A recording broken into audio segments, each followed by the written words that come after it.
We did say that we would go to 5:30, but nothing is forcing us to do that. We could leave earlier. So we're going to be really efficient today if we can. I'll just let a few people get settled. I think we're moving Jeff. Is he staying? You're staying. Okay. All right. So welcome everyone. My name is Diane Fleet. I'm chair of the Mayor's Taskforce on Homelessness. We're going to call this meeting to order. And if you all could take a second and look at the minutes, and if there's any corrections, I would love to hear that, or a motion to approve.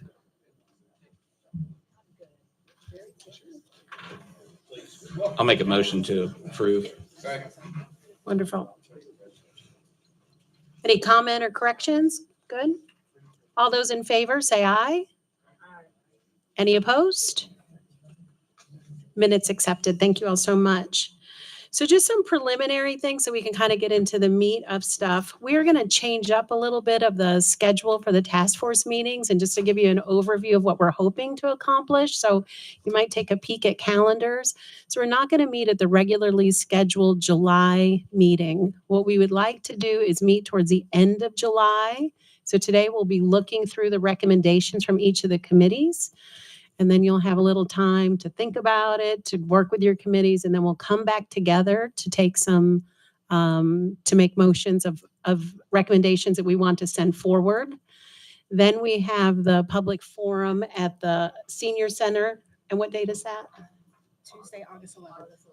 Tuesday, August 11th. So we'll get 6 p.m. 6 p.m. So we'll get feedback from the community. Then we will take that information back, and then we'd like another meeting at the end of August to finalize everything. And then we would like to have one final meeting September. We're hoping to wrap this up in September. Is that set well with folks, that timeline? So I guess what we're looking at is the next date, which is sort of an end of July. And do we want to kind of stick with our Wednesdays, like the last Wednesday in July? Same time, same place, hopefully. We'll check the availability of the room. The 29th of July.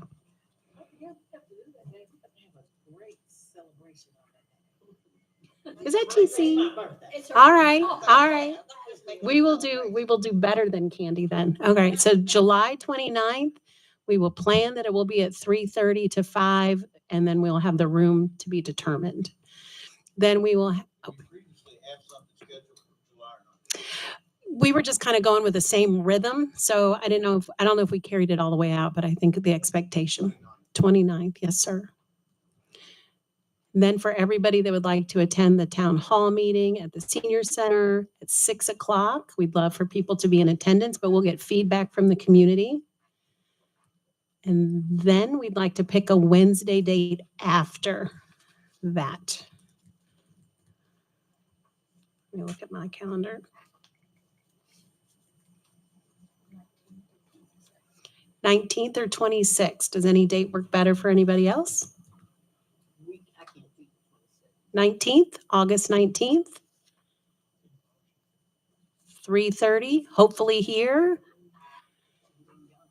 We're really hoping everything will be kind of finalized then, and we'll just tie a bow on it in a September meeting, okay?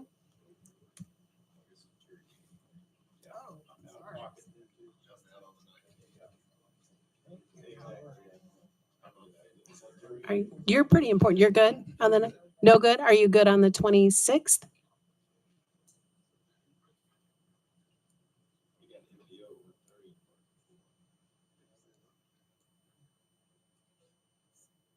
Let's look. We've seen everybody through. I hate to miss so many people. We thought the 12th was too soon. That's after the town hall meeting. Does it have to be a Wednesday?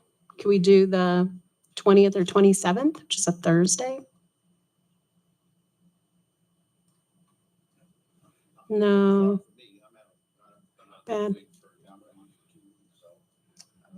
Okay. Diane, there's a council cow at 4:30 on the 27th, so we can't do that day. It's a council meeting. Let's tentatively plan on the 26th then. I think that, was that what, Liz, what day did you say? let's tentatively plan for the 26th, but stay tuned.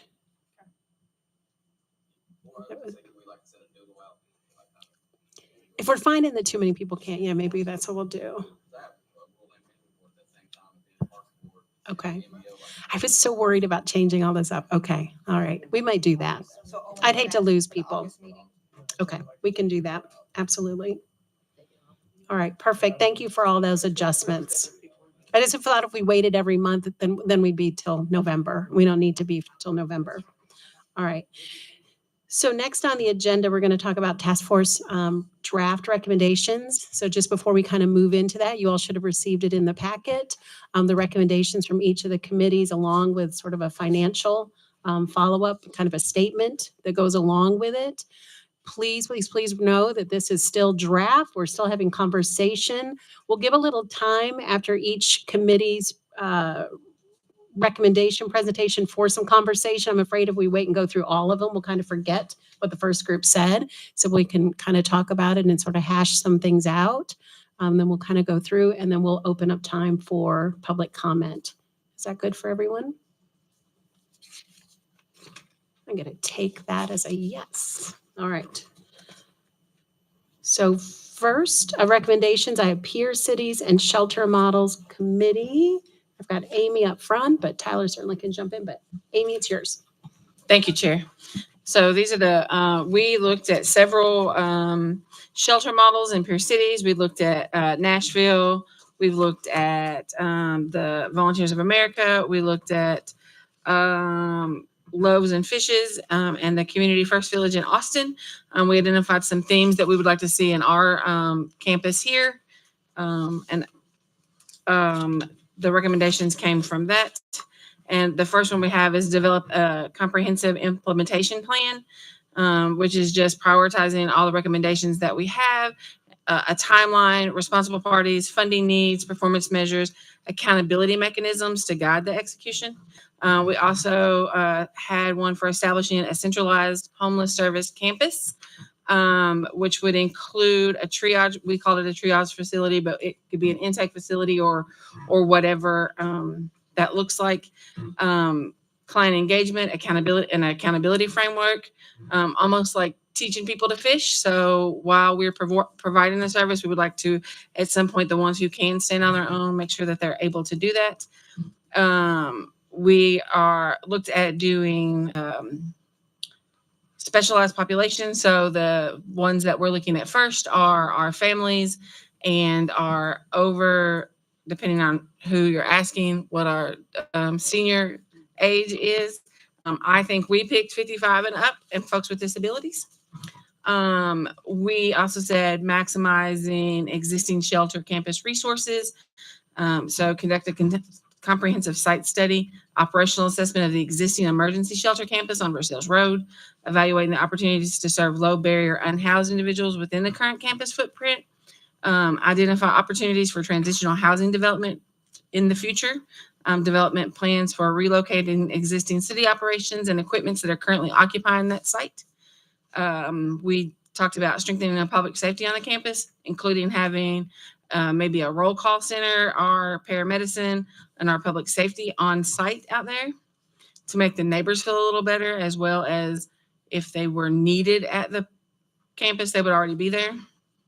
Community engagement in the neighborhood, establishing a good neighbor agreement, create regular opportunities for dialogue between the neighborhood representatives, service providers, stakeholders, and LFUCG, address the community and concerns while building and supporting effective homelessness interventions, and expanding our transitional housing opportunities. So developing transitional housing opportunities to bridge the gap between the emergency shelter and permanent shelter by leveraging available campus space,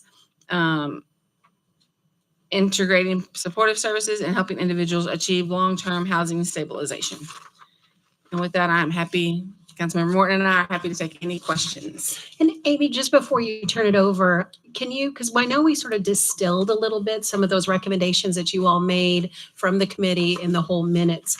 but on I think it's page 8 of everyone's packet, we kind of really honed in. And I know some work has already happened, such as the first one of develop a phase plan to relocate existing LFUCG operations on for sales. And I think that conversation is somewhat already occurring.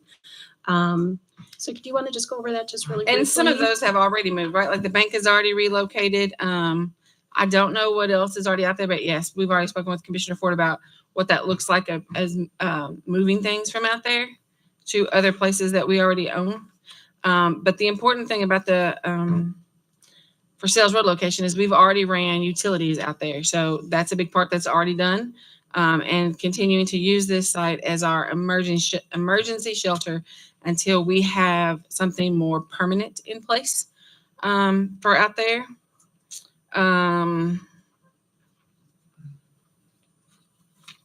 Minimizing the neighborhood impact by including the location of lower impact populations such as our family. So like our kids, husband and wives, or boyfriend and girlfriends who don't want to split up, or partners that don't want to split up, and our seniors, which will, we think, make the neighborhood not as apprehensive about the population that'll be out there, because we're not putting single adults out there. So we think that it'll make them feel a little better about being out there. And then making sure that we coordinate with public safety to ensure adequate levels of support to the facilities with their issues and concerns about that. Thank you. Does anybody have any questions? Or Tyler, do you have anything you want to add? No, I don't think I have anything to add. I think it's kind of, all laid out within the recommendations within the packet. But I think, we listened to some of the concerns from last meeting and just some of the conversations from last meeting and tried to make sure that we were being sensitive to those concerns, as well as regarding, that existing location. I know that Commissioner Ford had mentioned that we should know that there are some city services out there. And if that is a thought to use that space or have that space expanded to more so of a campus, that there would need to be a plan to have those services moved and what that would look like. So that's kind of where that recommendation came from, to make sure that we know that from our draft recommendations from the last meeting that we mentioned location, then Commissioner Ford shared his thoughts on that. So then we just put in, then we should look at, possibly moving those services in. But I think I won't, reread all this. I think it's all just laid out within there. And I think the recommendations come from, what we think a campus should look like here in Lexington. Thank you. Yes, Mayor. May I ask a question?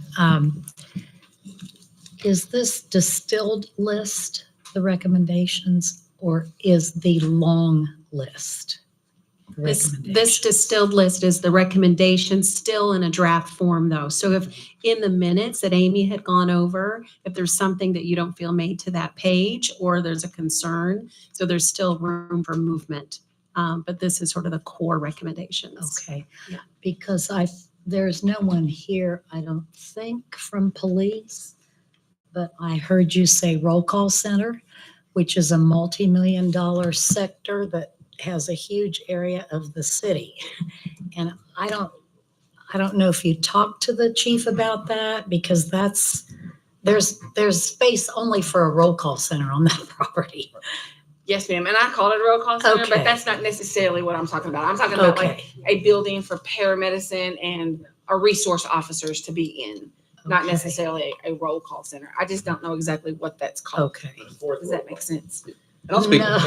to Well, the stopover. So you're looking at a Break room, smaller, Yes, ma'am. some kind of footprint that ensures there's occasional public safety in and out. Yes, Is ma'am. that And a fair sometimes way to just say having it? one of our officers' cars parked out there. Okay, Sometimes okay. that's enough to deter anything that could happen. Okay, I'm good, thank you. And I'll speak towards it just a little bit. And I know just in the past, I know that just in general, there's just conversations tied to the need to have a relationship with our public safety folks for our unhoused communities, whether it be currently where we are or even in the future. And the recommendation, just as it lies, it's not to the point where we said this needs to be there or that needs to be there. It just says establish a formal partnership between homeless service providers, the Department of Public Safety, and the Lexington Police Department to maintain an appropriate community-oriented presence.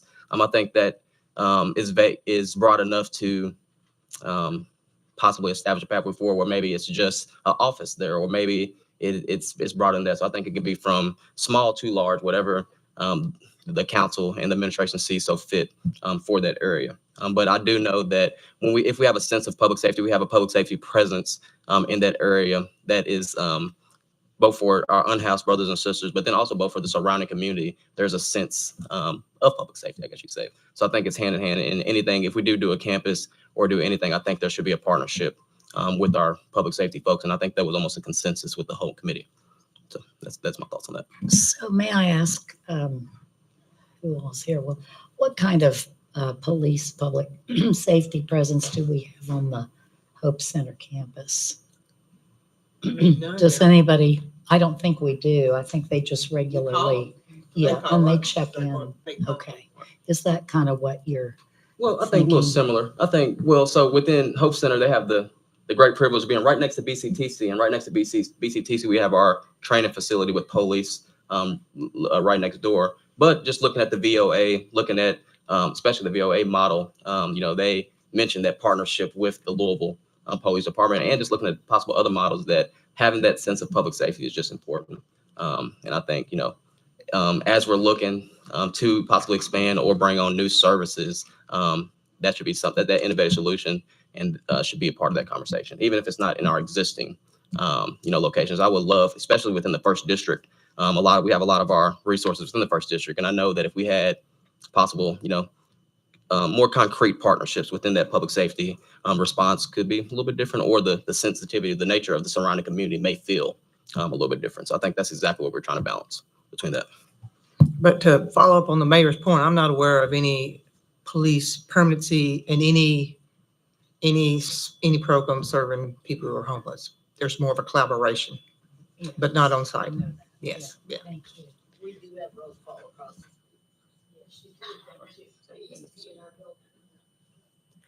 I want to add that I do, Councilmember Beasley also mentioned NROs, our neighborhood resource officers, and I think that would be a valuable person to have in that area, to have one or two that are assigned, that kind of rotate around, but that really can work just like our paramedicine folks to build relationships with individuals, because I think that part is so important with this community and the services and the needs. So I think an NRO approach might work here. And that has existed on and off, depending on funding, and that if that position was available, and it was helpful.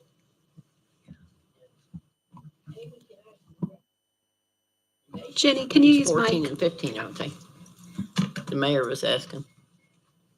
Because you have the flush out, but it says there, that's, yeah, at 14 and 15. Do you not have them in blue? No, yeah, this is what starts, and it was their bigger Okay, one, thank you. but 14 and 15 would be the. Any other comments or conversations? Well, I want to follow up. I was on the Yeah. committee, but under recommendation one of the important things we discussed a lot, I thought, was the priorities, because there's a whole lot of discussion about all the wonderful things we would like to do. But the whole point of having the timeline was to set priorities, to make sure we didn't take on things too quick, that we wanted to identify the priority that was first, and which in most of our minds is the emergency shelter services. So that's the whole purpose of the recommendation one, and is for somebody, the task force in general, or who follows up, to make sure those priorities in the timeline, so that you don't get sort of lost in the shuffle of doing something that takes up the money that we need to do to serve something that might have more of a priority. So. Thank you. Do you want to tack on a little bit of the financial piece for Zach? Sure. I'll jump in. I think I'm working from, as Diane's already mentioned, page 8, the kind of the distilled recommendations point by point. And so I'm just jumping in after the Peer City and Shelter Models Committee. Point 1, is that where we're at right now? Mm-hmm. Yep. Okay. So again, it's specific to a facility on Versailles Road, the draft recommendations that the Funding and Partnership committees have come up with so far, and we touched on this in our last meeting a little bit, using a baseline of the study done by EHI presented to council, that a facility would cost approximately $25 million to construct. I think just to run through our recommendations for financing that, there's a couple of concrete things and a couple that are less so. There's $2.8 million, I think we all know, has already been set aside from prior fund balances for a project that would come out of this task force.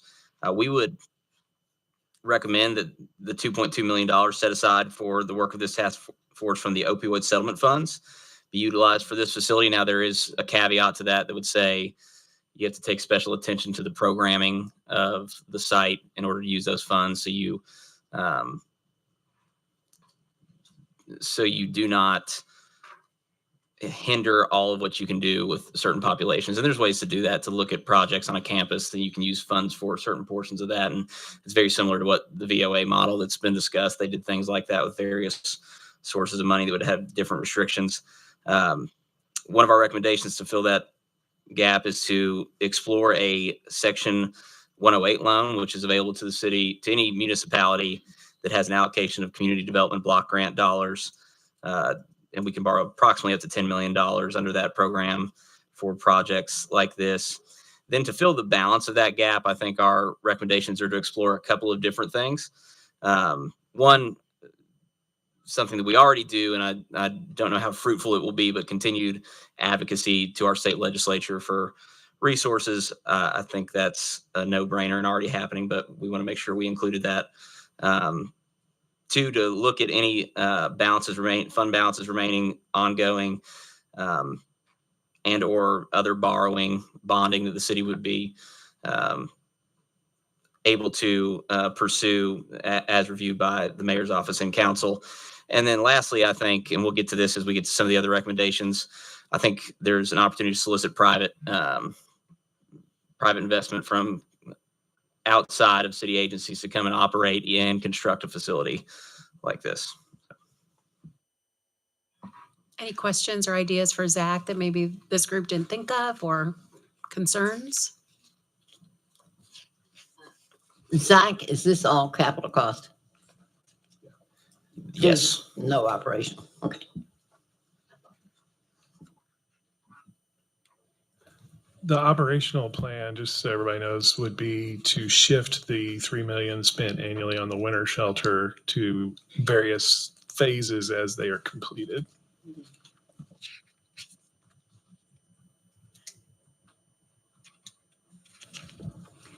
Actually, so you see the 2.2 million opioid funds as a separate capital built unit only for opioid recovery? Is that what you're saying? If this is all capital? Yes, within that same campus. I would think that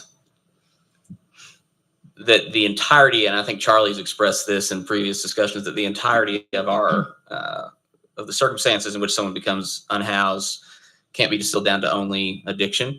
And so I think if you utilize that funding across the entire campus, then as I understand that funding, and I can't say that I understand it well, it would require that addiction-related services be used on the entire campus. So I think you'd have to bifurcate a particular building or subsection of the campus to utilize those funds that had addiction recovery services provided within it. Charlie, do I remember we do a regular report on our on our opioid fund use. So how would you show that I'm just trying to get a The feel for how report- we comply with being sure this 2.2 Well, is we would only design it to opioid. comply. So you would design us. It wouldn't be used unless it complied. We would have to design it to Mhm. comply. Do we know how to do that, or we get? It's done all somebody the to do time, yeah. that? And we blend funds like that all the time with various projects. You just have to make sure that the part you're applying those funds to complies. Okay, thank you.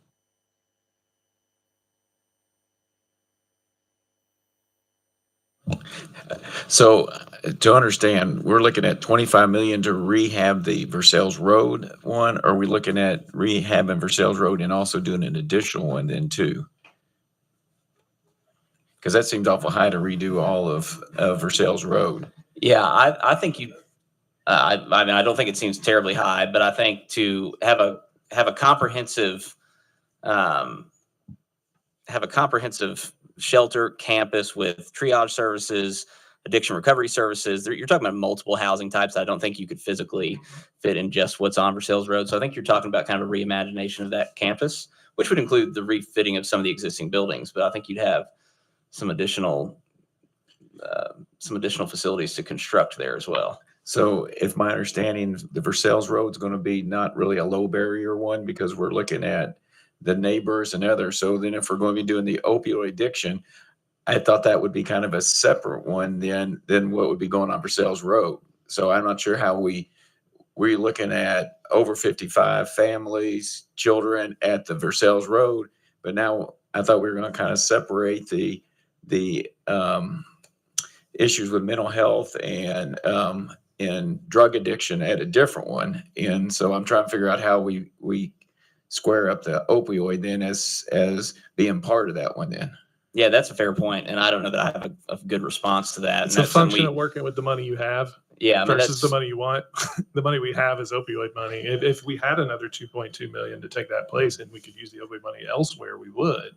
But if we say we're going to pull that out and use it for a completely separate project, then we got to find 2.2 million somewhere else. No, I understand that, but I'm just trying to, if we're going to say that one's not going to be really a low barrier one, then I'm not sure how we're going to be able to.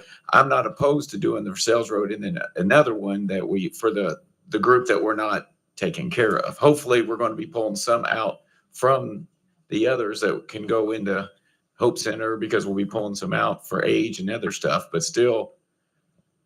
No, it's a point well taken, and I think, Councilmember, what you're pointing out is that our recommendations from our funding subcommittee don't completely jive with the recommendations of the Peer and Shelter Models Committee. So we'll have to reconcile that between now and our next discussion. And I mean, I think that's a well taken point for sure. I don't think it's, I mean, I think it's a really great point to tease out, but I also say, and I know there's other shelter folks here, Danielle from Salvation Army just got here, Jenny with Catholic Action, and Janice who've done work, but coming from Greenhouse 17, not that there's a direct correlation between who's at our shelter, but there's high co-occurrence of substance use and domestic violence. I'm just speaking of our own. So I would think that you're probably going to see some co-occurrence with our over 55 and our families. Not exactly, and I don't mean to say that it's a direct correlation, but I think there might still be some wiggle room with the opioid monies, even still holding dear to the population that we're talking about, is my experience. And I don't know if you all have something else to add to that, folks that have worked in shelter facilities. It's my experience.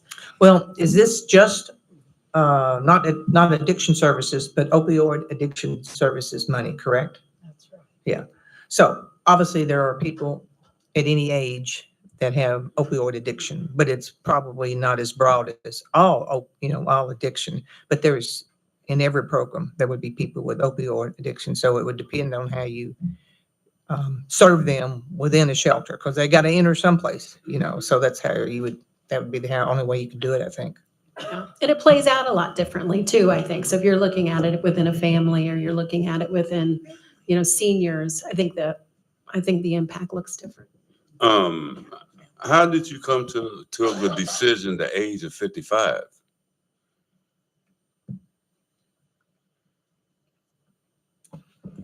For our seniors, Mm-hmm. we have a lot of senior living income-based apartments, and that's what they start at is 55. Okay. But we went back and forth between 55 and 62. And then we all decided if we was 55 and homeless, would we count ourselves? Okay. What about the people that's under 65? I'm under 65 and I'm homeless. Yes, sir. But the campus that we're looking at, the ones that we are starting with here will be families, and then those who are 55 and older. Okay, I can on this permanent shelter. I understand that, but what about the people that doesn't have family right now, that's really struggling? So we already have some homeless shelters out there, and so moving some of those people who would make it onto this campus, who would be in families or they're over 55, would free up some more beds in some of those other shelters that are already in place. Okay. Does that Just- answer your question? Just to give a little bit of context, and I think this may have come up in some other meetings that we've had previously, when we looked at some of the data, like the annual persons that are served at the Hope Center, for example, at least 25% of those individuals on an annual basis are age 55 and older. At Winter Shelter, we also had very similar breakdown of about 25% of persons being 55 or older. So one thing that we're seeing is just the overall amount of persons in that age group. And then in our most recent point in time count, the highest rate of growth that we saw on any subpopulation was those 65 plus.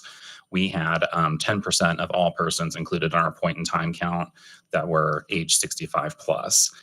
So I think the hope is if we are going to increase the overall number of beds, we focus some of that development on some of the current unmet need, and then we also would then be increasing the level of availability at other shelters.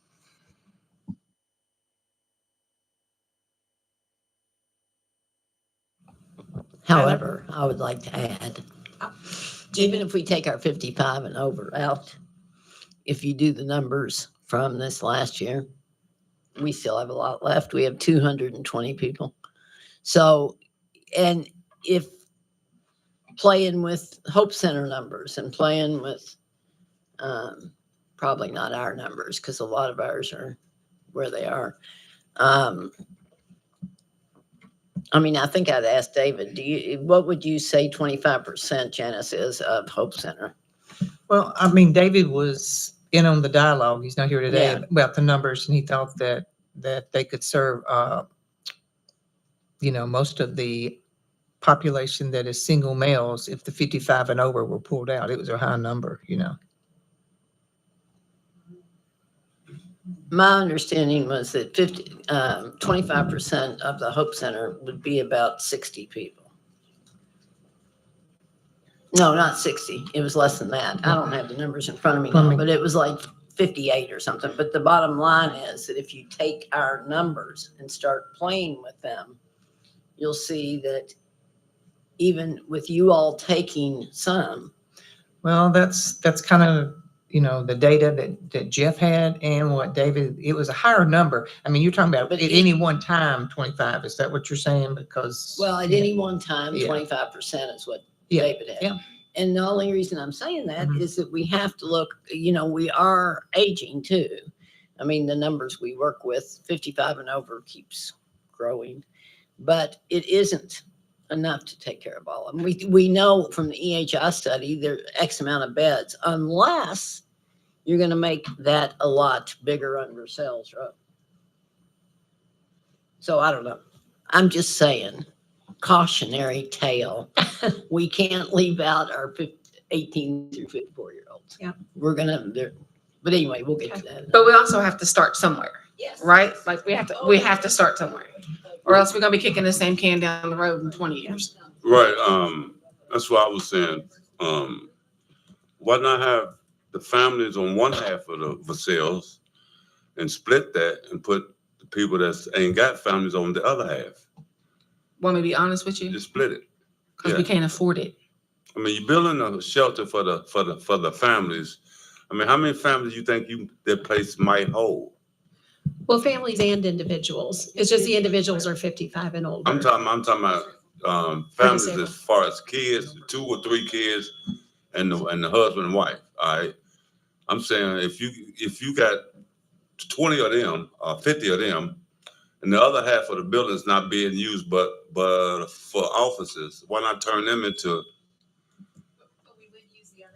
We would use the other half for singles, just 55 and older singles or people with disabilities. So it'd be both. It would be Okay. both. Yeah. And Tyler, can you kind of finish us up just because I want to move on to the other recommendations? Yeah, I think I can do a quick summary. So I know that we're in conversations regarding the seniors and the families, and that while highlighted as a priority, that was kind of from the EHI report where that was emphasized as the gap in services. That's kind of what brought that front of mind. But we also provided in a recommendation from our committee maximize, in this recommendation number 4, maximize existing shelter campus resources. So conduct a comprehensive site study and operational assessment for the existing emergency shelter campus on Versailles Road. So evaluate opportunities to serve low barrier unhoused individuals within the current campus footprint. Identify opportunities for transitional housing development in underutilized portions of the campus, and develop a plan to relocate existing city operations equipment currently occupying the site to maximize space available for the shelter housing and supportive services. So similar to what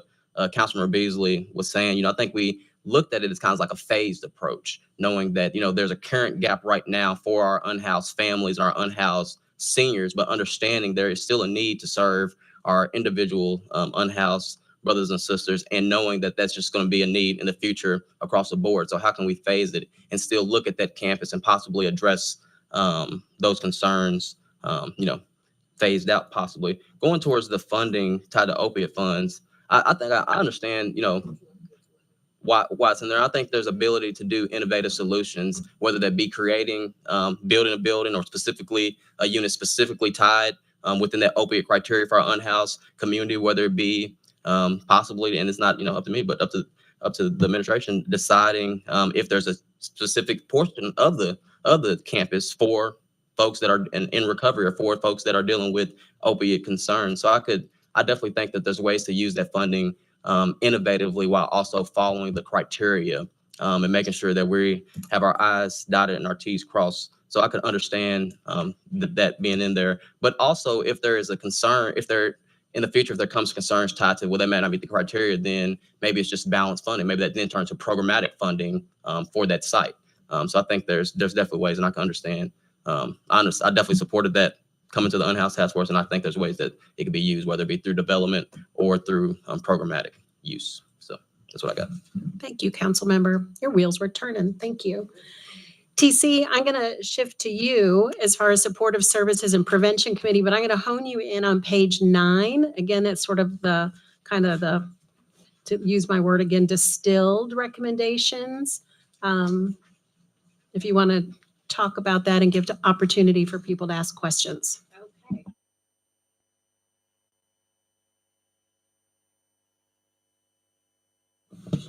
Oh, sorry. I'm sorry. Okay. First of all, good evening, everybody. So we were also talking about how the funding request and the proposals to develop and build Operation Comprehensive Housing and Services on a campus of residential space for families and children. That was one. And then as far as our seniors, our persons with disabilities, and our persons with low impact populations at that site. So that was, and there was also some concerns also about that, the other population that wouldn't be mental health and our substance abuse. So that was areas of definitely concerns on that. Developing upon our check-in, our comprehensive needs assessment, and the housing plans for each of our residents are outlined at steps leading to successful exit from campus. But I'm going to go to my notes that I have, that when we were talking about our community engagement strategies and our plans to involve our community partners and learn from. One is the model that we even have here. They have a model of Goodwill in Louisville, and we also have our model that we've been working with Charlie with our Goodwill here with our families. Okay, so our recommendations. So encouraging funding and or spaces are allocated, such as residents on the campus, as access to housing, navigation, needs assessment, case management, mental and physical health, legal aid, employment and job training, educational opportunities, streamlining benefit connections, financial literacy, and many of our needs presented to the population. This would include services operated by outside organizations, such to provide space on the campus to offer those assistances. Okay. holding residents accountable, which that's part of the diversion that we have been talking about. Holding our residents accountable to being good neighbors and working towards stability by placing requirements for active engagement in steps outlined by the housing plan. So it's just kind of like what we've done with that other program that we've had. Those who disrupt the community and refuse to work toward a stability should be asked to move elsewhere. Some of our feasible to ensure the people asked to leave the campus not eligible for services or otherwise removed or provided transportation and a destination outside of the neighborhood. Okay, so funding for, okay. I think, sorry, it was on, I turned it off. I think that's the next part that we need to discuss is everything she just went through. So the services that she outlined that would be provided there, the requirements about a housing plan, and what was the last part you talked about? Oh, one of the things, and this was a big point of discussion, that last item she mentioned about ensuring that if someone is removed from the campus, this has come up in several of the meetings, that it's not just here's the door, bye. Because when you do that, they go into the neighborhood and they cause issues. So the exit solution needs to be more advanced than that. It needs to be, we're exiting you and we're taking you to why, instead of just here's the door. That's what that means. Does that mean that they wouldn't get services anymore? I can understand them not being able to reside on campus, but do we just cut off their services? For the purposes of that campus, yes, they would have to behave or they wouldn't be able to stay there. I understand not being able to stay there, but still provide services, even if not on the campus. But if they need particular services, those services need to continue or the problem doesn't go away. That is correct. Or they be linked to services that exist in the community. Yes, that's what as long as we continue Yeah. services and we don't just cut them off and say you're done. Yeah, like for example, I see this as one of those alternate destinations could be something like we transport you to the Empath Center. We transport you to a day center where you can access case management, that we have to do a warm handoff, not just please leave the campus.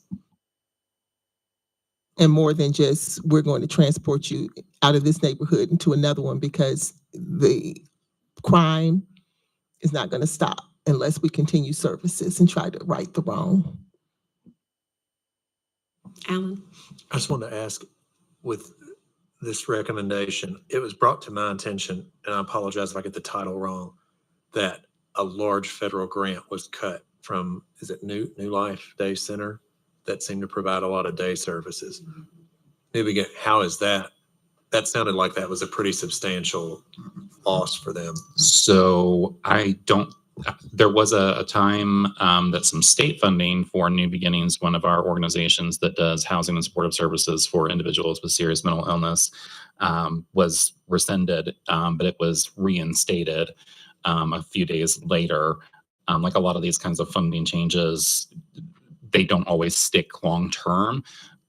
So I'm not aware presently of any significant amount of funding that was cut from any organization.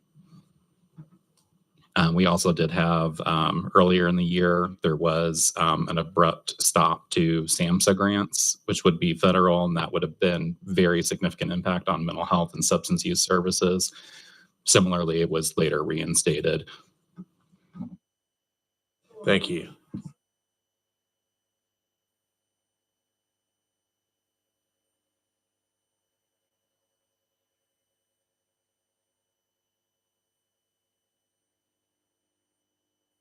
Wherever this place that we can take them that we don't have now, but we'll be able to take them once we get this new facility. Is it to my understanding that the belief is because we're gonna get this opioid money, if we get it, it's tied in, and I don't know anybody that's going through addiction that has their family in the first place, because you gotta sometimes go through courts to get your kids back and jump through these hoops. So I'm thinking of this campus would the campus be modeled something like the Salvation Army's campus, where they've got a family section and then they have like single people that can come?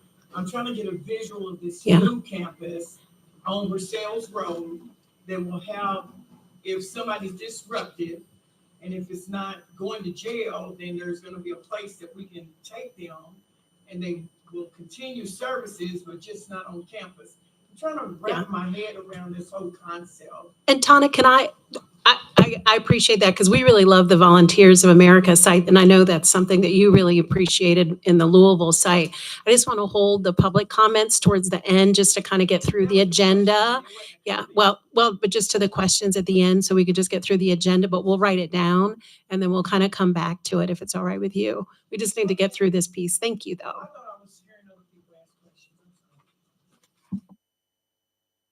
Anybody else around have a question for TC that's on the?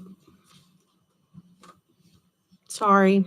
Yeah, I'm sorry. I just meant for the board. I'm sorry. I feel it's difficult for me to not let someone speak, but I just need to kind of move through. Okay, so now we're going on to funding for the recommendation, using Well, funding. I'm sorry. And then Zach needed to Okay. go. Sorry, Zach, just the Okay. funding ones, and then you Okay, come back I'm to sorry. forward. Okay. No, thank you, TC. I'll move quickly to say that I think this is kind of the key recommendation that we came to as a subcommittee was, I think the understanding is that the dollars that are saved by not doing the winter warming shelter operation or significantly reducing the size of that program would be diverted to operating some sort of facility like this, although I do not believe that that would be near enough to actually operate a facility like this on an annual basis. So our recommendation is that the city issue a competitive request for proposals for an ongoing operator, and that no capital funds be expended until an operator is selected so they can have input on how the campus is designed. I think Councilmember Ellinger, Councilmember Morton, your questions and points about the opioid settlement money, I think it would be important to request that the respondents to that RFP demonstrate their understanding of the requirements of that funding and how it meets the other goals of the population served at the site.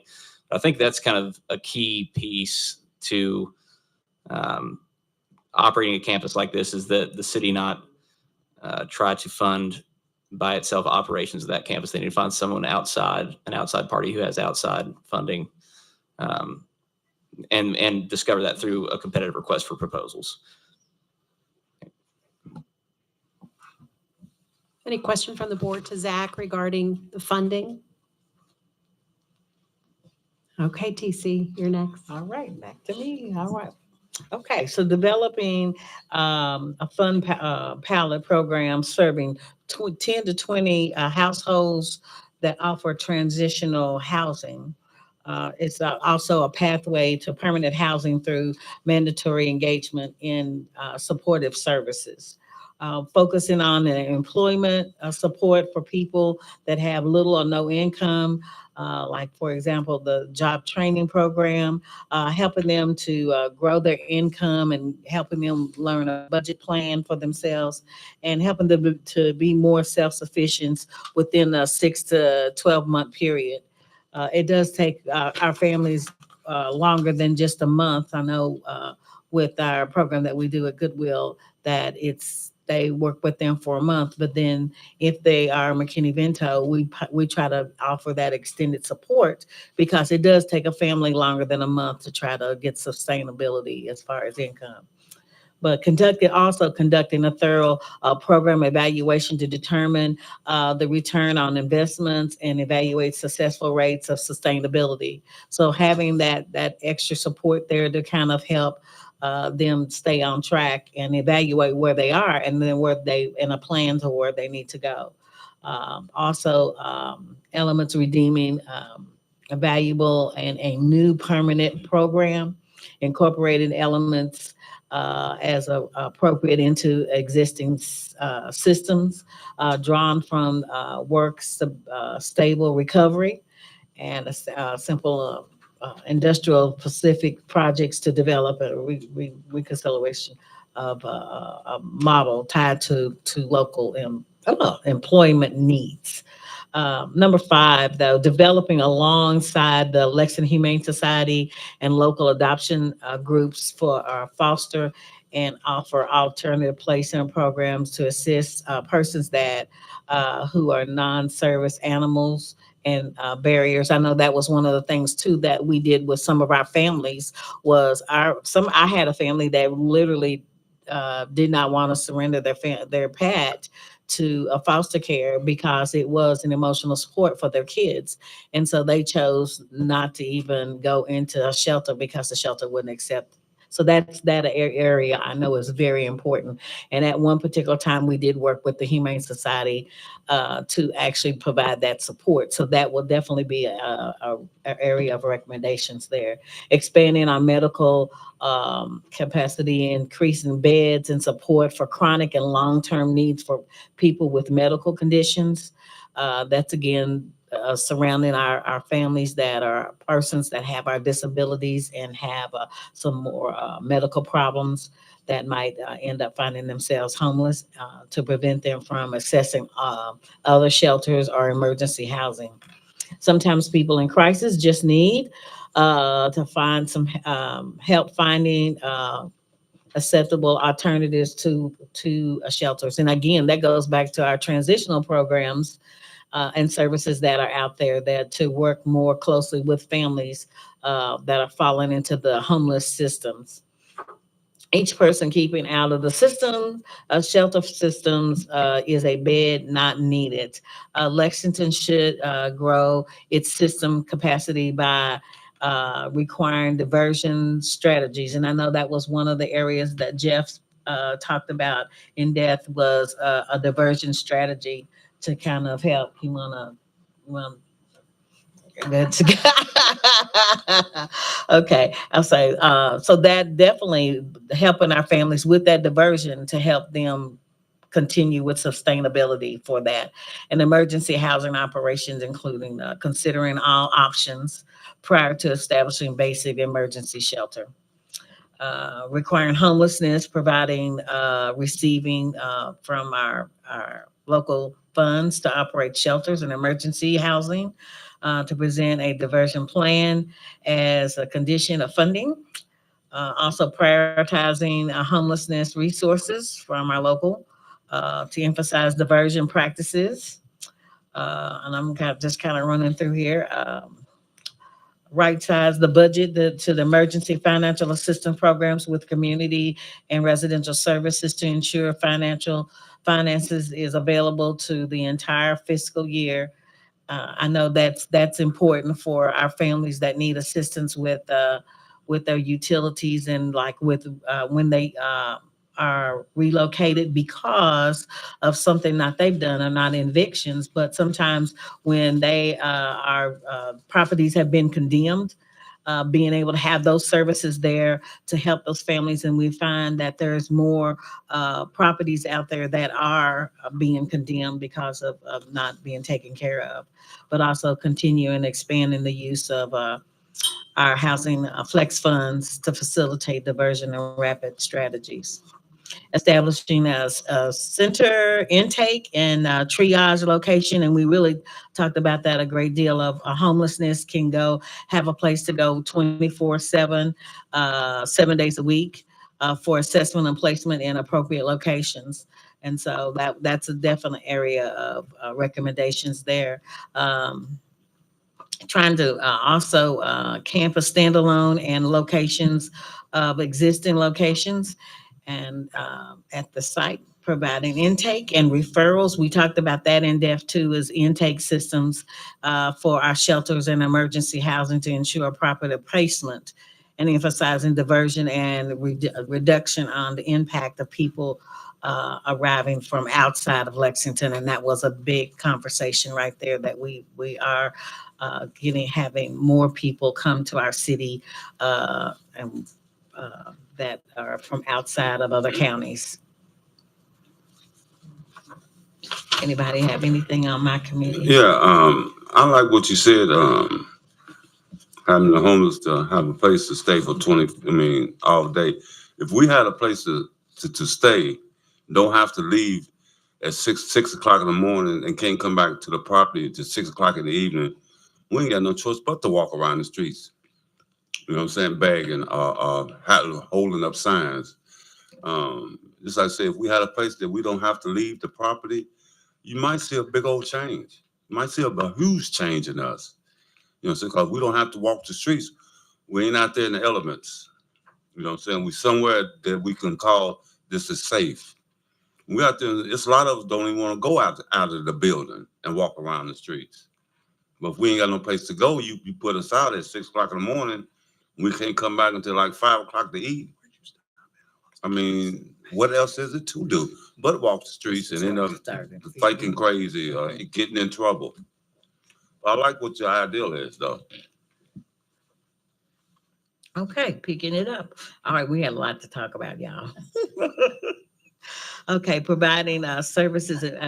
These services immediately do not are not shelters, individuals, intake centers, but people must place and exist from the centers in less than 24 hours from their arrival. If someone cannot be placed within the 24 hours, they must be transported to their last known location.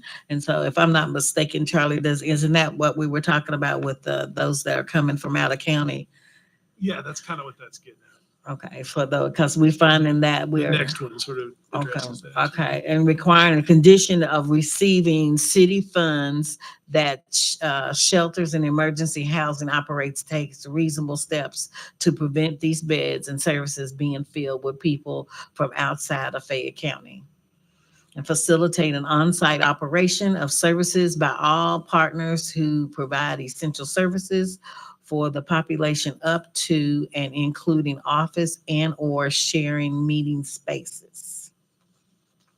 Number 9, providing funding for the development of community-based case management program not tied to the shelter or program providing support for diversion and prevention, target case management, and literally housing persons and ongoing support. So we talked about this in depth about the case management piece is how important that is with services with our shelters, is that if we have long-term case management, then folks might have a better possibility of sustaining their housing. And we've kind of even piloted that with our Goodwill here at Fayette County with the Goodwill Center. Providing funding for development of community-based case management programs not tied to shelters. Oh, I already got that one. Okay, let me move on.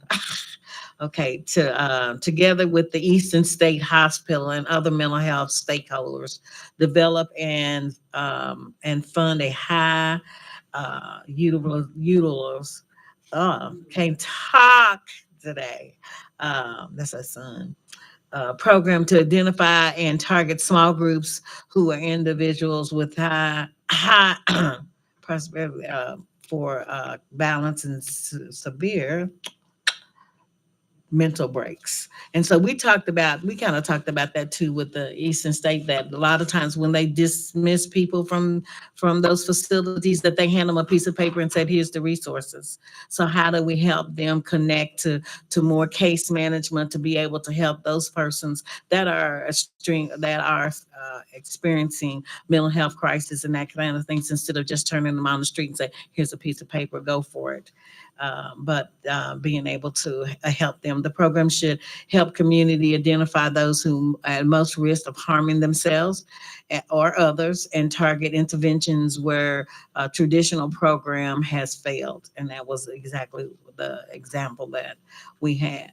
Modifying and improving data collection on persons serving related in origin of homelessness.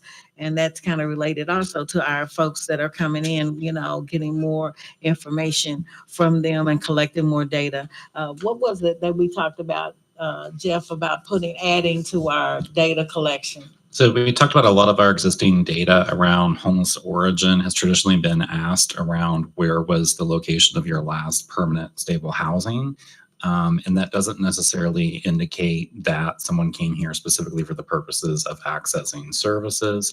So we were looking at expanding the data points and data collection practices of our providers to have a more granular, more in-depth understanding of any kind of movement patterns that we're seeing. If someone is coming here from somewhere else, how long have they been here? Did they come here specifically for shelter? Were they brought here by law enforcement of another community, or did they come here for a service like Eastern State Hospital? How many times have they made a move to another community in the last couple of years? It would just help us much better understand, since there is a great deal of concern around this topic, who is actually coming here specifically because of the services that we offer, and who is maybe here for another reason or has been here for a substantial amount of time that they really are a Fayette County resident at this point. I just think it would give us a better ability to explore and address those concerns. Okay, also to include a public dashboard, results, outcomes for urban county government funding shelters and homelessness programs, using the information to inform the diversion strategies recommended above. Okay, so that's it. So I just want to add it. Now, I appreciate TC. I appreciate you going through that, and I appreciate Charlie and you and Jeff going through and kind of streamlining the points that we made at the last committee meeting in regards to data collection for folks outside the county. I think that's something that we continue to hear, that we're servicing a lot of folks that aren't from here. I think nobody's arguing the point that once they're here, we do need to provide services. But I think this could give us an opportunity to determine whether it's a fact or a myth that our numbers are increased. So I think that would be helpful.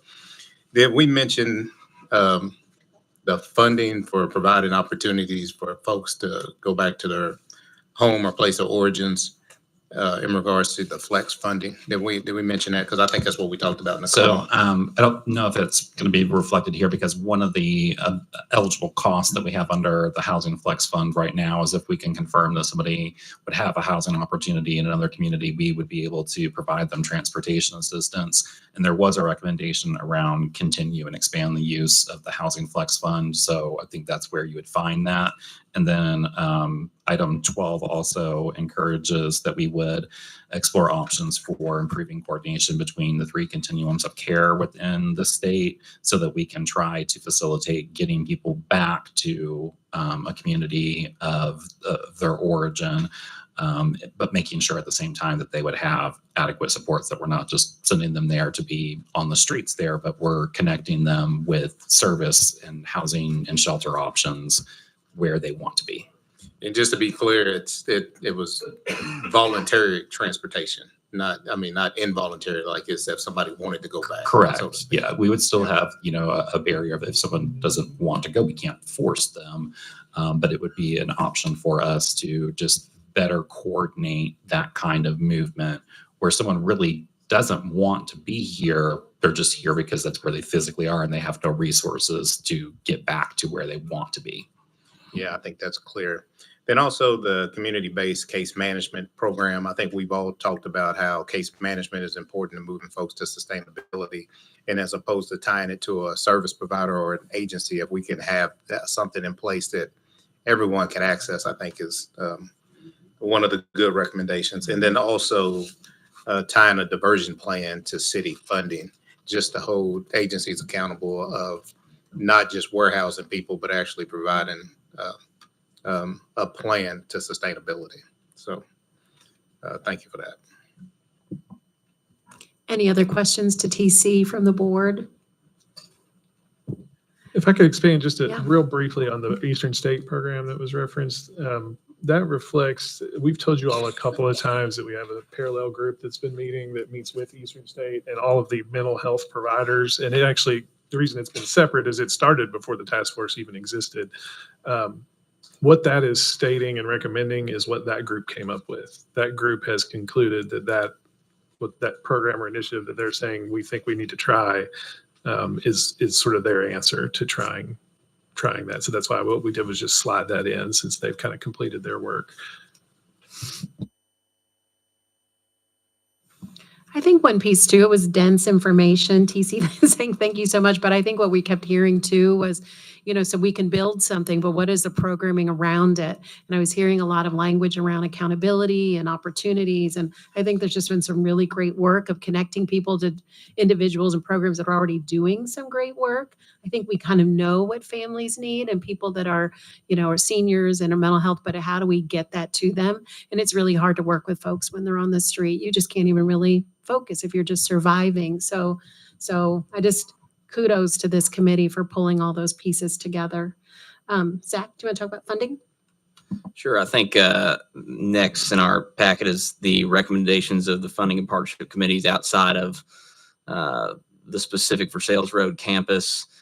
First, I think in anticipation of some recommendations from this task force, the Affordable Housing Fund, Rick McQuady and his board have actually adopted some updated language into their priorities. That language is here in the packet, and it really specifically allows Rick and Charlie's office to prioritize projects for funding from a state agency, from Kentucky Housing Corporation, based on providing permanent supportive housing. So the language is there. I won't read it, but happy to answer questions about it under number 13 on page 12. I think another recommendation is to continue if there are additional opioid settlement funds received and available to explore opportunities to pair those with affordable housing dollars to build more permanent supportive housing. The next recommendation is to, I think I would distill this down to say, provide capacity and training for organizations that aren't billing Medicaid that might be able to. So try to find some training opportunities and capacity building opportunities within the existing continuum of care to do that. And then I think Councilmember Brown has already hit on this, but prioritizing through various city funding programs, outcomes-based programming with some sort of metric that can be measured and reviewed on an annual or more regular basis. Happy to answer any questions. I'll try to go quickly and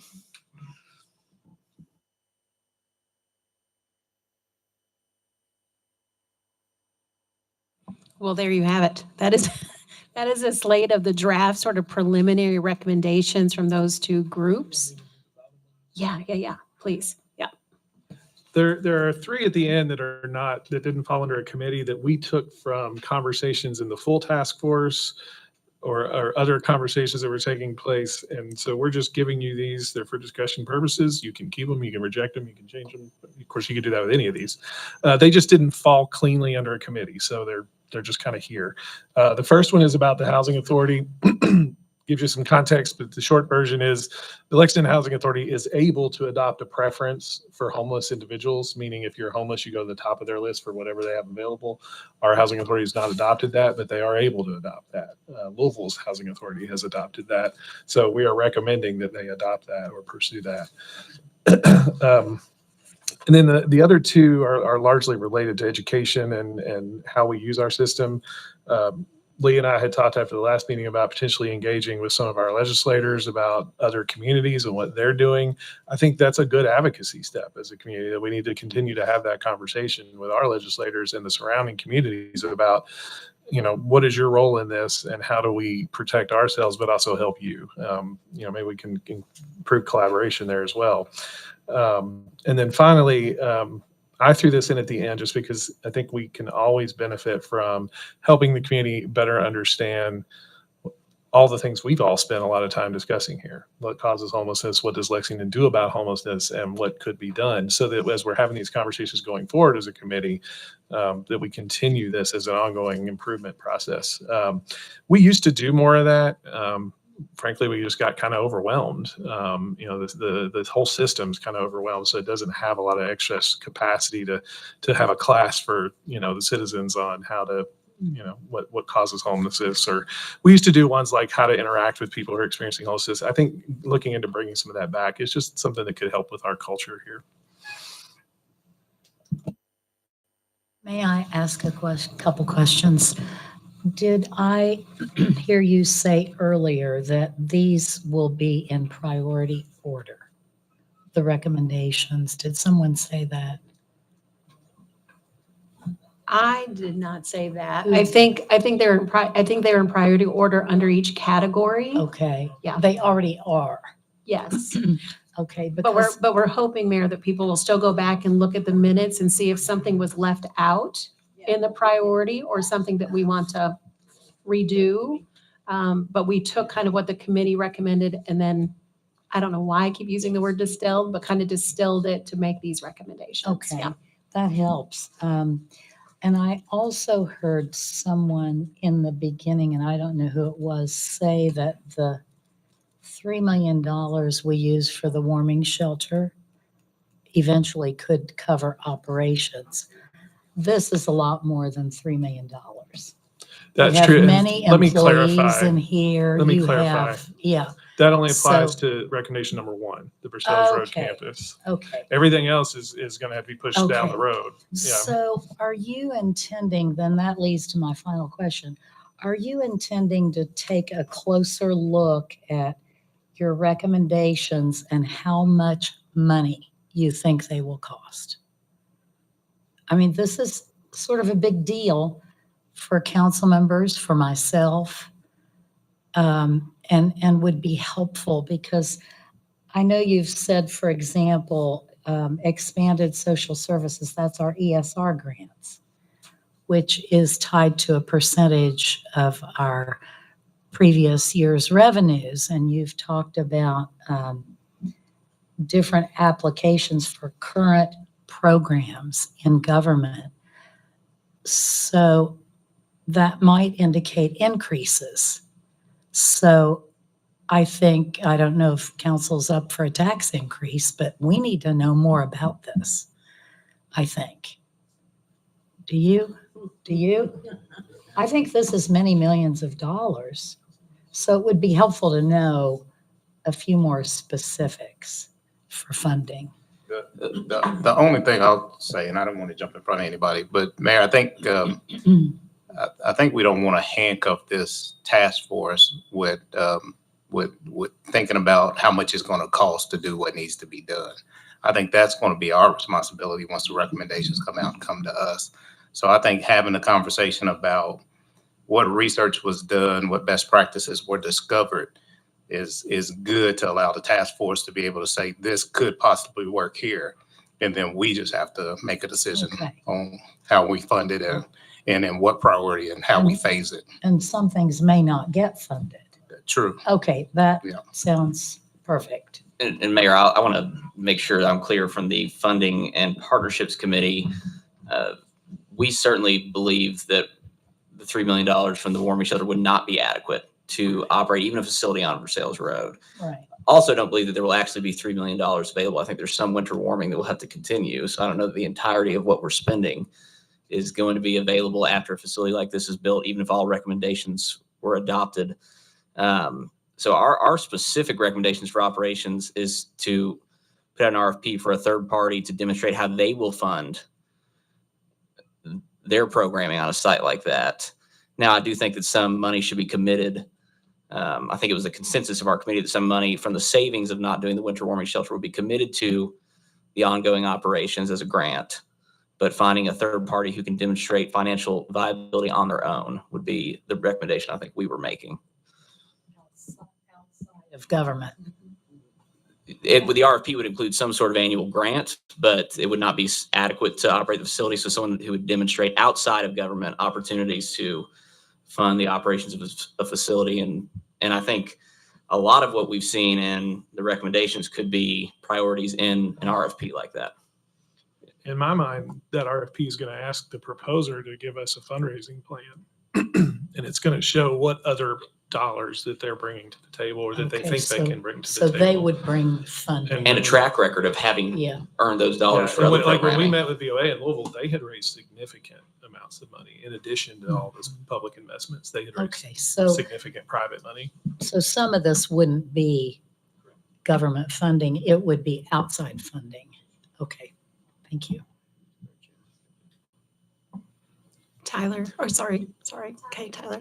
Yeah, and I'll just speak to it. So just one conversation and recommendation that came out of the peer cities was tied to priorities, and I think it actually goes hand in hand with the conversation that we're having. And I'll just read it. What it is basically to develop a comprehensive implementation plan.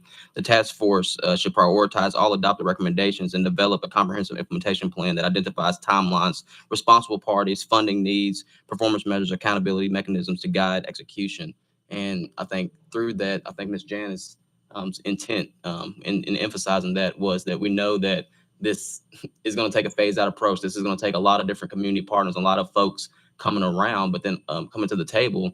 But also there's a need to set priorities and know that, we're looking to get this done by a certain time. We're looking to get this done by a certain time. So there's transparency for the community. And I think that was going into the comment towards highlighting priorities and laying out the priorities based on possible recommendations or based on possible action items. And Ms. Janice, you hop in there if I didn't explain that enough. Yeah, Mayor, I'm not sure we'll ever be able to fund all these recommendations. I hope we can, but that's why I sort of, from being boots on the ground, kept saying to everybody, let's just focus on what we have to fund first. And then the more services we can deliver, the better. And so that was the sort of the concept of the priorities and timeline to make sure that we don't build, like stable housing is a wonderful program, but it's not going to serve our target population. So we got to put our money into the people who are showing up at the winter shelter every year. Liz? I think having a prioritized list is important and having a plan to work through that prioritized list. But I think we also need to be talking about future fund development. And one of the things that isn't on our list at this moment, because we were talking about from our funding committee of funding specific things, was at one point we talked about our Lexington Homelessnesss Fund. We have a fund developed, and we have not adequately, I would say, to this point, just because of resources, really made a plan for how to grow that fund. And I think that is something that we can do to work on the long-term sustainability. There are people who specialize in fund development. We could hire a consultant temporarily, potentially to figure out a plan for that. But we've had lots of discussions here about potential sources of funding. Like we had a long discussion at one of our meetings about the faith community and how they might contribute it. But if we aren't doing some long-term discussions about the fund development, even if we have someone like VOA come in and say they can raise all these funds, we do have a long list of things that we want to accomplish. So we need to be making that long-term plan too. So I would like to see us potentially add to the full task force list of recommendations, continue discussions about how to develop that fund specifically that would then be designated for this work. To Councilmember Sheehan's point, the most recent strategic plan for the OHPI did include, and we have unfortunately not been able to do that, hiring a fundraiser for the Lexington Homelessness Fund. Thank you. Is Anyone this fund that Councilmember Sheehan referred to, the one that I've heard discussion about that's currently with the Bluegrass Community Foundation that's kind of been sitting and spinning for a while? Yes. Okay. Typically, we're receiving really nominal donations from just the average citizen who cares. It's not necessarily attracting higher end donors, corporate donors. And I think the utility that we would have that somebody would be able to do as a fundraiser would be to potentially pick out recommendations from this and be able to find ways that we can message outcomes, message community needs, and start to receive donations at a much more higher level that help towards the overall sustainability long term. So just real quickly, I wanted to make a few comments, and all due respect to those that are in here that have a professional viewpoint of what we're dealing with here, because I come at this, as a guy that makes horse feed, and I don't have an understanding of a lot of the things that you all do, but there are 5. I've kind of boiled down what I've heard today, and I think we probably, in my mind, this task force, for the most part, has probably completed its work, because I think the most important thing that was said today was said by Zach in about the first 5 minutes, and that was we need to seek a provider besides the city of Lexington to provide these services. We're wasting our time sitting here talking about how we're going to fund all this stuff, how we're going to provide the services, until we find somebody that's got a lot bigger set of wings than what we have. So I think that the next thing that this task force needs to do is write that RFP and get that into the wind. And let's see who takes notice of that and is interested in participating in our community, because I think we're going to continue to sit here and talk about what we'd like to have with really no way of reaching the finish line without somebody to put those things in place. The second thing that I think that the task force needs to do, we've already done, is we've identified special needs that this community has that we should share with that provider. Maybe they're unique to this community, maybe they're not, maybe they're the same as they have in every community, but that's where this task force, after all the work that's been done, needs to step in after that provider's identified and say, here's the things that are important in our community, can you help us with this? Thirdly, these services need to be provided for Fayette County residents only. I think when we're talking about spending the taxpayer of this county's money, the fact that we're spending it on a lot of folks that don't really belong in Fayette County, but they've ended up here for some period of time. And Jeff made a great point, is when do they become a resident of Fayette County? That's maybe something that has to be determined. I don't know, but somebody that lands here and is expecting to be cared for, to me, does not have the same right to services that somebody that's truly a Fayette County resident needs those services. Fourth, I think we need to put special, in my view, my mind, you may not agree with this, but special emphasis, which has been addressed by Councilmember Beasley, is we need to be placing emphasis on families, disabled, seniors, children, and emergency homelessness. Those are the people that we can immediately help. They're folks that have needs today that we can address. We cannot address and help the mentally ill today. We can't address the habitual homelessness today. That's a longer term game. But whoever we talk to me, that needs to be something I've heard over and over again. Here are people that we need to address. And to Councilmember Sheehan's point, I'm all for development of funds, but we as a community, through this third-party service provider, are going to have to show a track record of success. Because the community, outside of a few people, Jenny, that contribute regularly to the Catholic Action Center, you know how difficult that fundraising can be. They are not going to support this until we show them a cleaner community, a safer community, and we haven't done that. And I'm not sure what we're talking about is going to address that. Once we've addressed safety, security, cleanliness, then I think the community will rally around that. So to me, those are the 5 points. I walk away from here today, and I've super distilled this into high alcohol content. And to me, I walk out today and I think that's the game. That's what we got to do. So I leave that with you in lieu of time for some questions if anybody has any. But my simple-minded shade tree homelessness advocate, that's what I'm leaving with. And I think it's time for us now to realize we're out of our sandbox for what we want to do. We've overstepped what we're able to do today, and we need that level of expertise that we just simply can't provide. So I think it's time for us to move forward with whoever has the way in which to approach that. That's beyond my realm, but I know there are people here with that expertise. Thank you.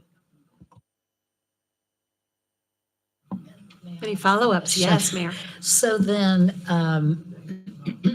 with the RFP, to hire that bigger entity to bring money and expertise, is the idea we would put these recommendations in it?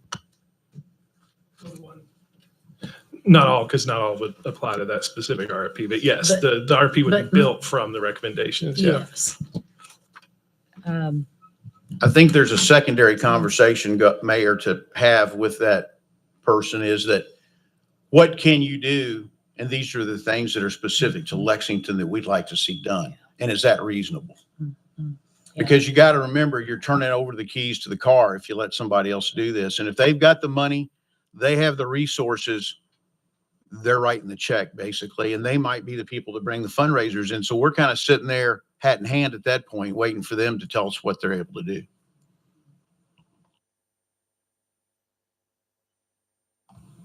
Are we gonna let them leave us out? I don't know. I fear we were going to have be the end of it because we are community engagement. So we want to give the, so They're here. we're,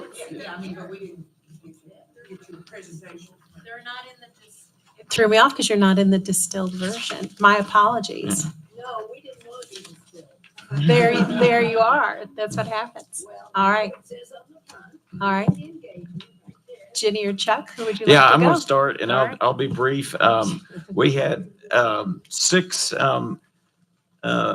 meetings either in person or online. We had 175 community members that participated. You can look on page 24 and 25. That will kind of summarize the 6 different times that we met. And then the last 3 paragraphs kind of give a general summary of what the comments were, which are very much of what has been discussed here in the last hour and change. And then from that, you can also look on page 26 and 27. That kind of breaks it down on how many attended each one and what their main themes were. And then with that, we had our recommendations that you can look on page 23. And I'll let Jenny kind of talk about here, but we had a 3-phase approach, including a unique program that combines accountability, opportunity, and safety. Kind of, we call it the AOS approach. And that will impact the future of homelessness in our community. And I'll let Jenny talk about our short-term, our medium-term, and our long-term action plan. Oh, thank you. Real quickly, we would continue the winter shelter program, as everybody knows. But we put it into from now through November 2026. If we want to get something done, we've got to look at what the immediate needs are. And also a very big important piece is to work with the Lexington Police Department and business owners to identify areas that need increased scrutiny and to develop a good communication plan with them, which we have some ideas. I think that is a little simpler than a lot of people want to make it. I mean, and I just want to reiterate, when we had the business community, that was a real big part of that issue. So I want to really emphasize that one. And then we also talk about the need for an emergency winter program, which means above and beyond the shelter for those who are not sheltered. We went through it last year. We went through it the year before. We know it's needed. And then the 4th thing on immediate is to implement a pilot program for the accountability, opportunity, safety model of a shelter. It was attached to this. The mayor has seen it. We took it to her first to be sure it was something that made sense to her. But basically, it is recognizing the fact that Versailles Road will be able to take care of our mentally ill, not our mentally ill, our elderly disabled, and our families. You don't mix populations and the elderly, disabled, and families with children, as well as families that are singles. But seniors, we're not all elderly. I got you. Are you 55 or over? You could go. Hey, Jenny, are you speaking about, excuse me, Jenny, on that accountability piece, say that again. How did you describe that? Some kind of if you would, please repeat what you said about something about accountability and. A pilot program that's accountability, opportunity, and the safety model, which is a shelter that would address the 18 through 54-year-olds. Perfect. So I'm thinking, just to share a thought there, I think that's something the city could do. That wouldn't necessarily be your third-party operator. That's something that could be a city responsibility because the city has means by which they can put those folks to work. Case Well, in they point, would be a partner. amen. Case in point, I drove up and down Loudon Avenue this week, and there were people all up and down the street picking up garbage. And I said, stopped and spoke to them. I said, how come you're here? And they said, well, we're on a 1099 program from the city of Lexington. Thankful to have this job. And I thanked them all and gave them a little something and said, thank you. So the opportunity's there. I just wanted to clarify what you were thinking about there. Well, I want to say it has to be developed, but we would like to do a pilot of it, and it would be sooner than later. Because if we look at a timeline that's reasonable, we have got to do one huge thing is to get this isn't just the government. We aren't going to send the whole bill to Linda and to the council. We have got to get the community involved. And after 27 years, no matter what you think we have to do to raise funds, we can, the people do want to make a difference. The community, whether it's through foundations, whether it's through individuals. Now, God bless the fund that has been set up, Liz. I believe in it total, but people aren't going to give to the government. That's called taxes. They will give to an independent group. We're proof of it. And I really sincerely know and believe that with all my gray hair. So I think we have to do phased approach. We came up and did a lot of work on this, which most of the things are in it. Addressing mental illness comes the second time. Developing a plan for taking care of the most vulnerable at Versailles Road, which are the families, elderly, seniors. To have that done by winter of next year. I don't know about it. And then to increase supportive housing for the SMIs, the severely mentally ill. We can't just broad brush. Definitely working with Eastern State. We've got to take all our resources, you all. We have workforce development funds. BCTC wants to be part of training. They're doing it right now at the correction facility, the state correction facility. They've just built a big training program. Everybody is recognizing what causes homelessness the most. 35% may be mentally ill and addicted. The others are simply poor, you all. We got to find a way that people can make more money. And that would be an opportunity. Now, are there still going to be people left out? What we're talking about, there'd probably be 80 folks who wouldn't go to the AOS shelter or go to the Versailles Road shelter because they just want to be difficult. But we've got to also give those people, the people experiencing homelessness, a lot more credit than we are. We're looking at it like, what do we have to do so it works? We're saying to them, and even with Street Voice Council, we got a very good response, which Greg could tell you. We're saying, what can you give to this process? I think we're demeaning people unless we do that. So we've got short-term, medium-term, long-term, not opening the AOS until 3 years. The medium-term, getting Versailles Road open by next winter. If you start looking at the funding, you'll see where it parallels with being able to diminish here. But also looking at the funding, we've got to say to our community, we've got to say to Amazon, we've got to say to all of these, we have got so many resources in this community, and we all have to be part of it. We cannot turn this over and say, guess what, Mayor Gorton, you got to go find all this money. And guess what, Jeff and Charlie, you all got to run all this. That's not going to work. If you look, it's not going to work.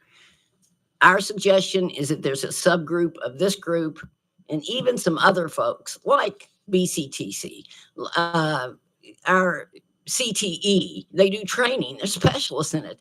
They'll help. I've already talked to a bunch of them, and I'll be honest with you, in calculating what this little pilot project may cost, because Jeff and I talked about it. Charlie and I talked about it, but we had also talked about it with our mayor. I've raised 25% of the needed amount, and I've got another person who's supposed to be calling me back. I'm saying it may happen, it may not.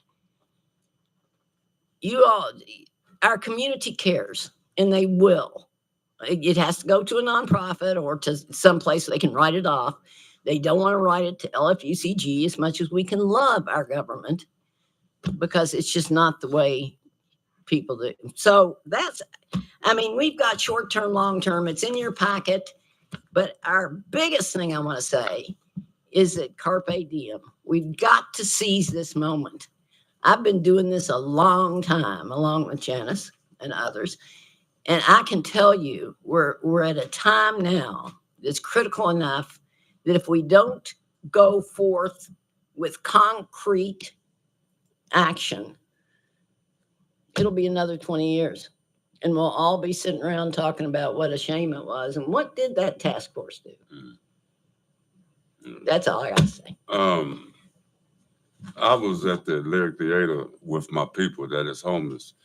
And so it's a lot of them saying that if they had help with getting a job or getting into some type of program, it wouldn't be a lot of homeless people. They done tried to go get a help. This is what they were saying. They were trying to go get help. Wouldn't nobody help them because they are homeless. They look at us like we a piece of trash or something. We just like y'all, human beings. We just fell on hard times. We just need a little bit of help. And this Greg is in the Street Voice Council report. In the Street Voice Council at the Lake Theater. These are people that's walking the street, as y'all say, is panhandling, disturbing the public, messing with the public downtown, and you know what I'm saying? Get us some help. Get us off the streets. It ain't about the money. It's about helping each other. That's what we is here for. It's to help each other. You can't tear us down no fucking more than what we are. We already beat ourselves up. Don't beat us down even more. We don't want to panhandle. We don't want to sit there by the highway holding a sign. I work for food. Give us a job. If it ain't nothing but sweeping sidewalks, that's a start. It's a start. I like what you said.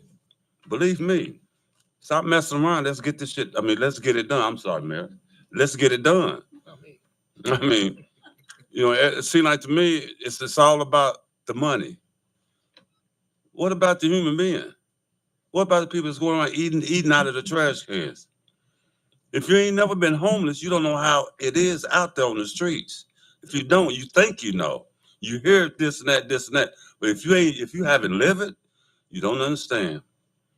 That's mental illness. Look at the trash. Oh, look at that man looking in the trash can for food. Why not stop and say, look, I would take you to get you something to eat. The guy, Mr. Thomas, that passed, you talking about an angel? This man will ride down the street and pick a man that's done pissed on himself, shit on himself, take him to get him something to eat. Don't care what this man look like. He would pick him up off the street and say, man, are you hungry? That's an angel. That's a man that cares about people. He didn't care about the money. He cared about helping other people to get better. And there's a lot of it that this man done help. Then when they bought houses, cars, they living good. Because someone willing to step out of their elements to help them. That's all we need is a little bit of help. It's not all about the money. It's about caring and understanding. That's it. That's all we need.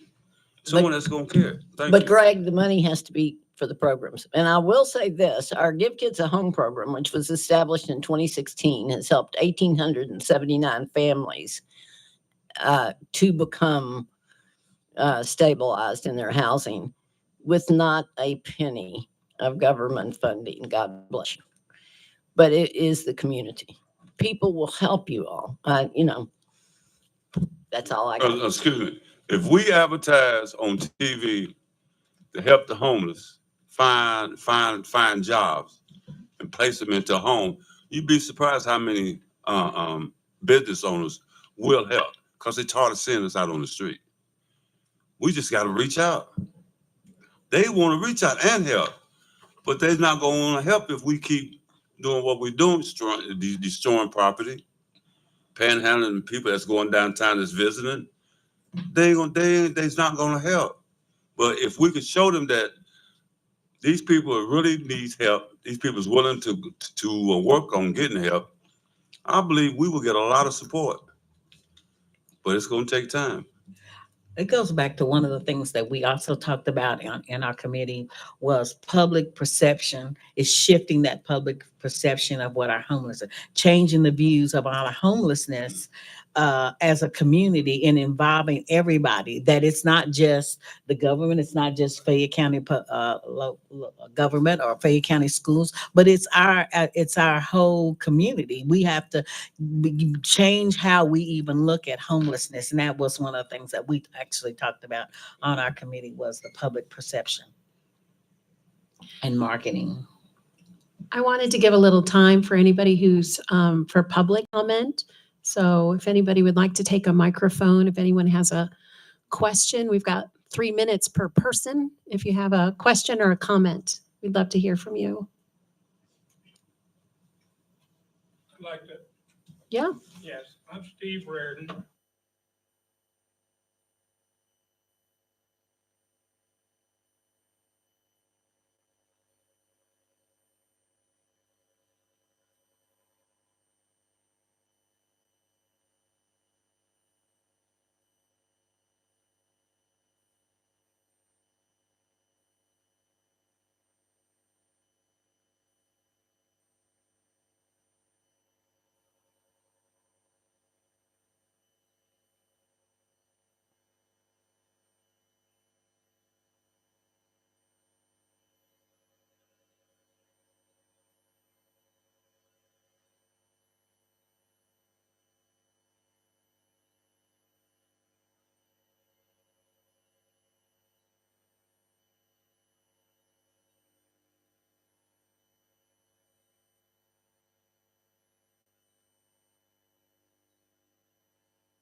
Anyone else? Danielle?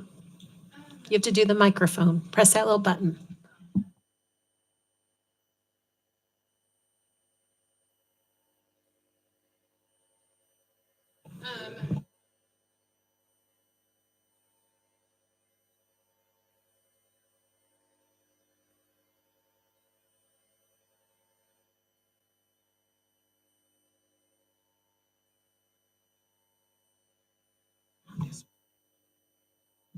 Okay, sorry.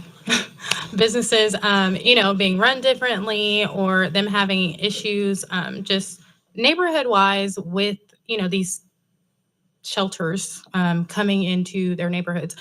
This is my first meeting, obviously, but I'm just wondering, have we not had conversations or have we had conversations and then, found like problems or issues, but is there a reason that we're not investing in the already active shelters? Like I know that Hope Center is the Hope Center is, would it not cost less to like expand onto what they have going on? Just personally, like at Salvation Army, I talked to Jeff a couple of weeks ago, and that is how I got here because I approached Jeff because we have nice facilities, they're decent, but obviously our capacity could be better. And we have started thinking in the direction of trying to figure out, how we can expand, or not even just expand, but also, like get facilities that make sense. I heard you guys mention, the what's going on in Louisville, how they are getting, that entire campus together. Is that not worth like looking in the direction of something that already has foundations and expanding from that? Because again, like when we started talking about it, or when I started even just thinking about that model, I obviously included like a capital campaign, just for when I was presenting to pitch to our board and to our advisory team and things like that. But I had, like capital campaign with anchor donors, naming rights attached to buildings that would, take some of that weight away. I know that you guys were like talking about that when we were, throwing out funding opportunities, but is that not a conversation?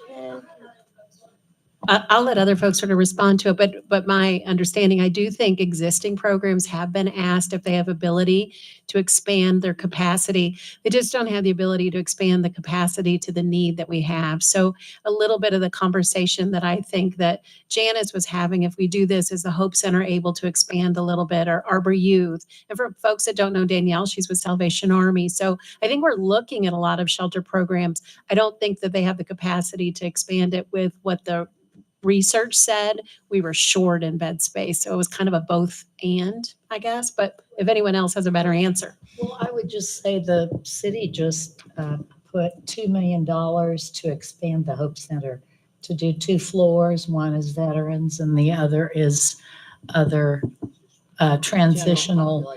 So that does help the emergency shelter because people move into the transitional and it opens up. So we just finished that, what, a year ago, Charlie? Yeah. Oh, sorry. Okay. Yes, absolutely. I think I was misunderstood. I meant like the entire comprehensive model that you guys have. Like, is it not a possibility to like bulldoze buildings and then have someone rebuild them like with the capacity in mind? Like, would that not be a thing? That'd be a big thing. I think whenever Salvation Army is ready to have a serious conversation about an expansion, we are more than happy to have that conversation. We have are had more it than ready to repeatedly have that for more than a conversation as well. decade. We've gotten almost to the finish time multiple times and they've backed out. So And that is we committed $2 million that you gave back. So, absolutely. So let's have that conversation online because there's a lot going No, on there. absolutely. Completely aware of those conversations and the things happening with that. But we are under new management all the way across the board. So I think that would be worth taking a look at, not maybe for full expansion or even for this, but just maybe thinking in that direction as well. Thank you. Liz? I'm just going to point out that on page 8, item number 2 is this exact idea. So it is in our recommendations to make locally controlled funds available for existing shelters and emergency housing providers to grow existing capacity as they identify opportunities to do so. So I do think that is something we should talk about as it becomes available, but it is up to the providers to kind of come to us and be ready for that. And I would just like to throw in, and thank you, because I heard something about the accountability and what's going to happen. What I do know is that some of our facility has an influx of DOC beds.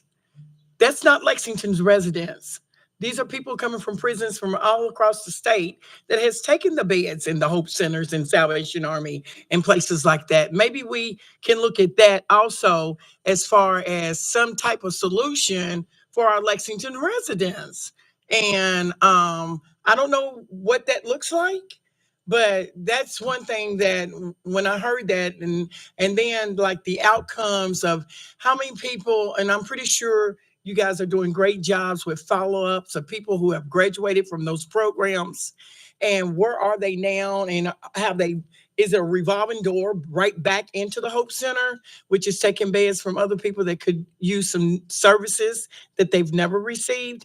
I just wanted to just commend you all on all the hard work that you've done on this task force. And with me, I'm sorry that I asked a question earlier, but as you were going from group to group, that's when I had a question. And that's what community is. They like to get in there and ask something, but I don't want to take a lot of time. But once we start looking at those things, and I understand you and your property and having businesses out there, I understand that. But what we do is we police ourselves. The least amount of attention with the police department, because they really need to get these people who's shooting people and killing people. We have communities that we police ourselves. But what happens is when we run up against the usual people who are at the table, the other people who are really, really doing some really good work that y'all don't even know about, Y'all don't even know about these people that's in our community that's making a difference with housing and programming and mental health and all of that stuff. We hardly ever talk about University of Kentucky and the Healers Project with the Black mental health programs that's going on, but there's some really good stuff, and hopefully we can keep the conversation open. Thank you. This has been a really good meeting, and maybe you talked about RFPs, and usually RFPs goes with the people that's got the money that's been here for a long time.